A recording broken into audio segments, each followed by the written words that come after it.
You don't need to write everything down in a document. You can have it in any format that you want. Could just be a flowchart, or could be a video, anything at all that explains how you do something and is easy for people to follow. I'm definitely not one that everything has to be written down, and in a general sense, the fewer documents that we have, the better in my world. The more detailed process is going to have to be documented in some way. Flowcharts and those sorts of more modelling-based arrangements tend to work a little bit better and describe these a little bit better. They're much more visual, whereas having things documented in a procedure, often stuff gets lost along the way, and it doesn't really help in the process of determining if you're doing well. But not everything has to be modelled. It'll depend on the complexity and the need or the detail of that particular process.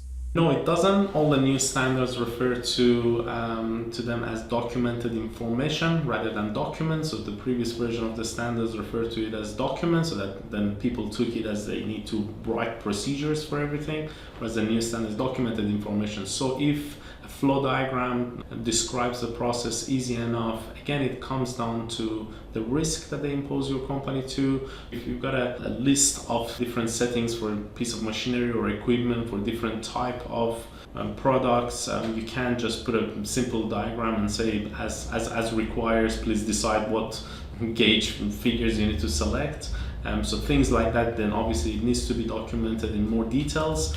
But when you're looking at the process level in terms of how you do something, you can certainly do that in flow diagrams, or as you see suitable for your company, you can describe it in more details. In some cases, the ISO standard in relation to a particular clause may mandate that you document your approach, and you'll see the little phrase documented information where they will have a little prefix before that saying maintain as documented information. That means you must document it. More often, you have some choice. Now, we'll talk a little bit later about techniques to map out and understand your processes, but really, if the standard's not mandating that you document a process, it's really a business choice. Think long and hard about this, because too much documentation can build up quite quickly in a management system. So before you just go and document something straight away, map out the process, understand it, understand how well it's already supported in the business, and then make a decision, do we need more documentation to help support that process? Many of the ISO standards that we deal with do not say that you have to have a documented process. Now, can we agree that many activities in life, such as you got up this morning, you got in your car and you drove to work, you didn't have a documented process for that, but nevertheless it took place. So documented processes are not always requirements. As you can tell somebody something, you could tell a group of people something, it then becomes a defined process that people understand.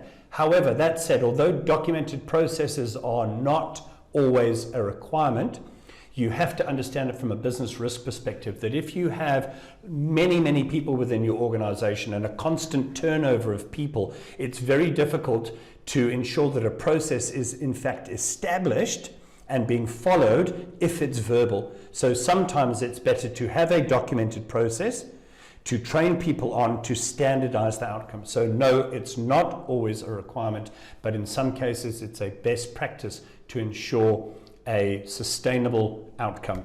Not necessarily, and if you choose to go with a document, it can take many forms. Your document can be a series of words that describe the steps involved, it can be a process flowchart, it can be a series of photos, it can be a video, anything that you choose to use that ensures that process is clear, understood, and repeatable and learnable by somebody who does not have the relevant experience in that area, means you have an effective process. If it's enough to attain control of what has to happen so you achieve your core components, that's an effective process. A process does not have to be written down in a document. There are a multitude of ways of demonstrating how a process functions.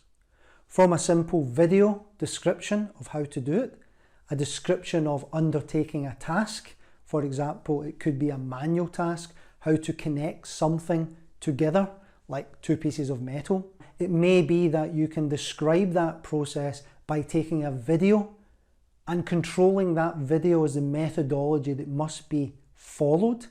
And by implementing that into the business, you therefore have a controlled process that those individuals that have to undertake that task are following it. There are also a multitude of other processes that can be software driven, and therefore the software has the process built into it and as a predefined workflow that we follow in terms of the methodology of processing through that activity.